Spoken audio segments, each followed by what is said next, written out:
I left this short passage, which is really a continuation from last night when our intrepid gang of heatwave disco aficionados were huckled off to the local police station after a fight at the Tory Party club party that they were DJing at.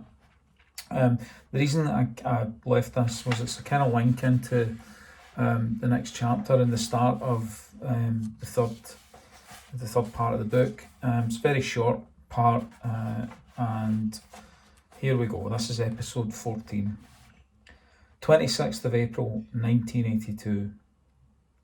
I should make one point clear. These are not prisoners of war. A state of war does not exist between ourselves and the Argentine.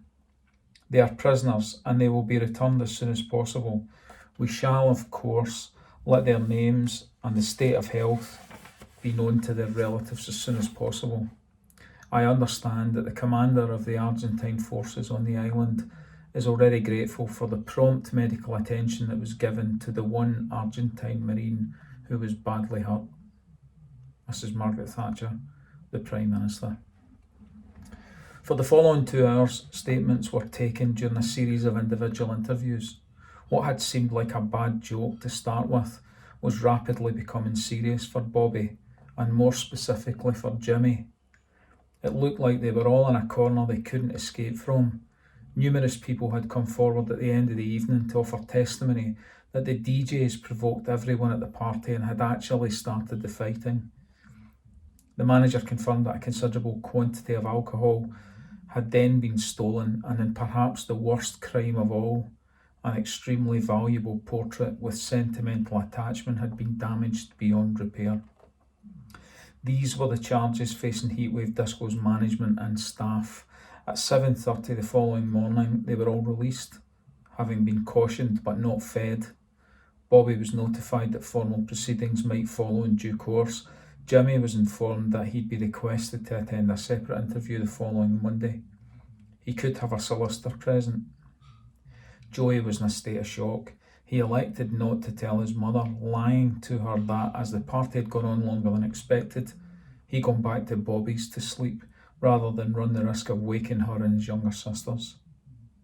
She suspected nothing. It was an excuse he'd used many times before, although this time it was covering up something potentially more serious.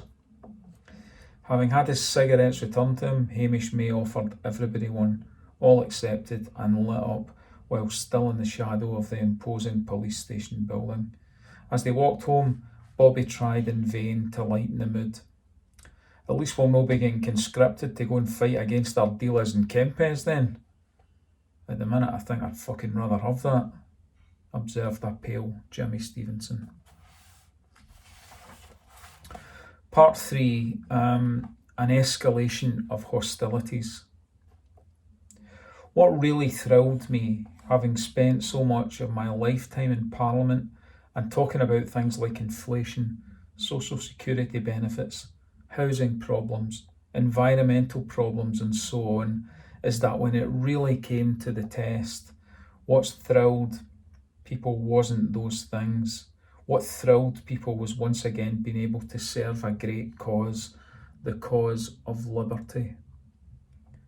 Mrs. Margaret Thatcher, the Prime Minister, speech to the Conservative Party conference, May 1982. Chapter 9. A weapon that was made in Birmingham. Now the beginning of this chapter features the word gotcha, which is a pretty memorable front page headline from a tabloid newspaper from the beginning of May 1982. It's now begun to be looked back on as one of the low points of probably all kind of tabloid history, really.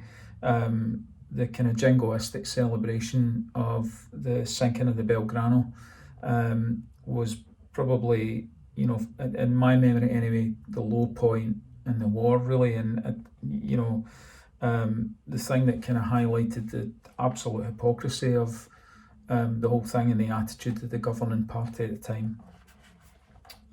So just reading from the front of that headline. Gotcha. Our lads sink gunboat and whole cruiser. The Navy's had the Argies on their knees last night after a devastating double punch wallop. They torpedoed the 28,000-ton Argentine cruiser General Belgrano and left it a useless wreck. Wallop.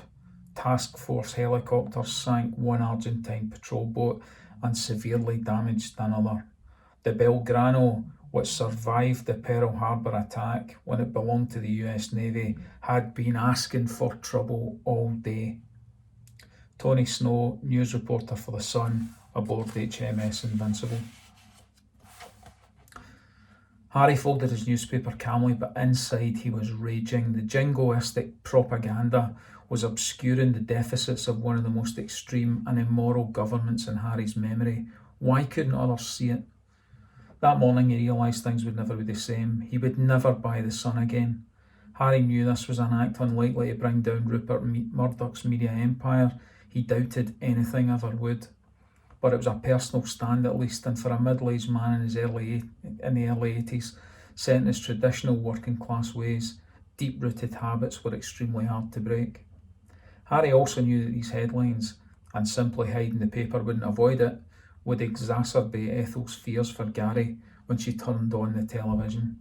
An act as brutal and as recklessly reported around the world as this would force retaliation. Of that there would be no doubt, and after that the sabre rattling would be over and the country would be propelled down a route to war over a collection of virtually uninhabited islands that the vast majority of Sun readers couldn't have found on a map before the start of the month. He also knew he'd be seeing a lot more of the ridiculously cartoonish John Knott on the evening news programmes. There were numerous Tories that Harry now hated with a passion. Francis Pym, that prick Lord Carrington, Norman fucking Tebbit. How he'd love to get on a bike and park it right up the crack of his arse. The milk snatcher herself. But John Knott was rapidly rising to the top of the list. He recalled the hypocrisy of a Defence Secretary cutting back, correctly in Harry's view, on naval defence expenditure, then arguing for the launching of the most significant British task force expedition since the D-Day landings. But not before offering to resign following the Argentine invasion. A series of decisive actions from a Minister of State? Hardly. Harry considered John Knott to be the lowest and most embarrassing component of a desperate government that was latching on to an unexpected event in contemptibly opportunistic way, regardless of the inevitable human cost. They would propel a hitherto disgruntled population still suffering from the severe economic recession only 2 years ago towards a xenophobic culture of triumphalist aggression, and all aided by a ruthless media caught up in the Tory hype and hoodwinked by the false promotion of a Churchillian bulldog spirit. Harry reached down and picked up the neatly folded newspaper. He tore it in half and walked towards the bin in the kitchen. Cunts, he muttered under his breath as his swing lid spun. Gary had also been troubled by the newspaper's front cover, but not for the same reasons as his dad. Benny had annoyed him by pinning it to the wall next to his bunk at Wellington. He wasn't fully supportive of Thatcher's desire to stick it up the junta. Gary's acceptance of his duty and of the battalion's likely deployment now that mass deaths were being incurred was one thing, but he couldn't fathom the media's bloody-minded desire for the whole thing to escalate. As it happened, both Gary and Benny didn't have long to wait to find out that their destiny lay on the other side of the world. Before British soldiers are committed to operations, they're briefed and prepared assiduously. At 1900 hours, as Brian Hanrahan reported the events of the previous day live from the deck of the Invincible in an extended BBC News programme, and as Ethel paced the floor of her Kilmarnock home watching him, the commanding officers of the 2nd Battalion Scots Guards received notification by signal that the battalion was to be on 72 hours notice to move, with effect from midnight.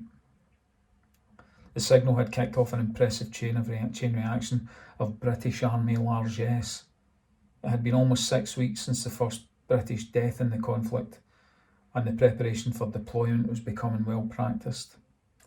All the standard peacetime restrictions were lifted, and even Gary Cassidy was becoming aware of how quickly and dramatically the army's routine bureaucracy dissipated. As a consequence, Gary and his closest colleagues experienced a tangible buzz and recognised the powerful sense of purpose that now flowed through the ranks. It was different from the occupations in Ulster simply because those were essentially containments of an existing historical situation. This conflict, and he was well aware that the war had not so far actually been declared, was much more in line with what Gary had believed army life to be about. He still hated Thatcher and everything for which her vile and corrupt party stood, but his duty was first and foremost to his comrades. It was a feeling of belonging to and participating in something vital that he'd been looking for all his life. It finally became real to all of them in the following days when the images of a stricken British Navy ship were broadcast around the world.